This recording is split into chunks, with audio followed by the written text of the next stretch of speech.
Hello Virgo, welcome to something I'm calling retrograde romance. So because we are in the midst of a Mercury retrograde in the sign of Pisces, I thought it would be fun to put together a simple, quick reading to explore the possibility of romance and reconciliation across the signs during this period of time. The retrograde started March 5th and it's going to, I believe, the 28th of the month. And so, as we all know, retrogrades are wonderful periods of time in which we get visitations and communications from folks we haven't seen in a long time, telling us how much they missed us, how much they loved us, all of those good things. So, what I'll do for you for the reading is I'll give you one card from the Romance Angels to kind of direct the reading, and then I'm going to take 4 cards from the tarot. And there will be a card for you, representing you and your energy. There will be a card for the other person, representing them and their energy. There will be a card kind of describing what was between you. And then there will be a card for the outcome as well. So, and that's a possible outcome. Remember, you have free will, and whatever you choose to do, should this person show up again in your life, is entirely up to you. So let's get started. All right, so this is for you, Virgo. You're the 8 of Swords. The other person, this is their card. They are the High Priestess. Interesting. What was between you was the 6 of Pentacles, okay? And the possible outcome is the Sun. So that looks actually very good for reconciliation. Now, the bottom of the deck is all about the 3 of Cups. So this is some water energy, Pisces, Cancer, Scorpio. And this is all about celebrations and good times and really living it up. So you might really have had a wonderful time with this person, and for whatever reason it ended. And so this is something that's still on your mind, okay? And it's shaping and directing the way you respond to the reading. So who you are right now is you are the 8 of Swords, and you really feel as though there's nowhere for you to go in this situation. You feel bound, you feel gagged, you feel as though every direction you go in is not a good choice for you. And you're forgetting that you have power through your voice over the situation. So what you say is very important. You're feeling very much imprisoned in this moment. But you can free yourself by calling for help, by asking for help, by using your voice in some way to affect the situation and make it more positive. So I'm just going to offer you that.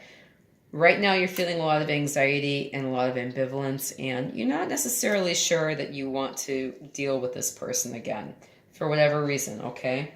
Who they are right now, they are the High Priestess. So this is a card that can symbolize Pisces. And so this is someone who is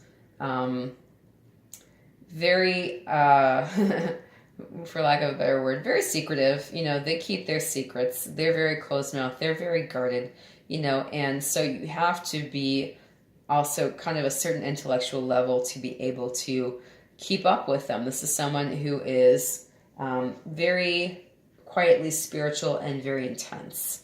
And so they may have been very secretive and very seeming closed off with you, not necessarily highly demonstrative and highly forthcoming. And so, even though you had a good time together, you really maybe felt as though they were somewhat indifferent to you in some way. And maybe if they felt a certain way about you, they never really expressed that to you. All right, the situation between you was the 6 of Pentacles. So there was an equal give and take. So you were both equally invested. And I think that actually on a day-to-day practical basis, you work very well together. So with regards to giving and taking in the relationship, you both did your part, and you both, I think, really made a success out of it. But for whatever reason, it was not enough to keep you together. And, that's just the way life goes sometimes. Sometimes things work out very well until they don't work at all. And that's when, we make the decision to move on and move forward. So should this person come back, you know, they will remind you that you really had a good thing going and you were able to really work very positively and very nicely together. This is a very smooth relationship, you know, and you had enough of everything to be able to, you know, be generous and be kind and, you know, be philanthropic with the money that you did have. So I do see a lot of good here between you, and this does look like it was a lovely relationship at one time. The possibilities for this person returning and for you reconciling with them are actually very good with the Sun card. So this represents Leo. And so the Sun card is all about nostalgia. It's all about that childish joy and simpler times and really appreciating how good things once were. It can also represent children. So I won't say that there's a possibility of there being a pregnancy coming out of your reconciliation, but you know, the cards do seem to support that as a possibility. Not for everybody, but for some folks. Okay, so I'm just going to leave that there.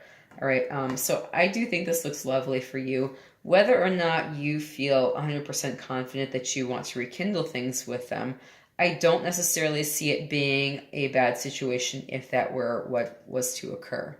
Okay, and what you choose to do with this information is all up to you, Virgo. We are all adults, and I'm not telling you which way to go with this. I'm just laying out the possibilities here for you, and the decision you make is the decision that you make. And I just wish you the best of luck with it, with your retrograde romance. So thank you so much, and take care during the period of the retrograde. Do what you have to do with folks when they come your way, and best of luck, best of wishes.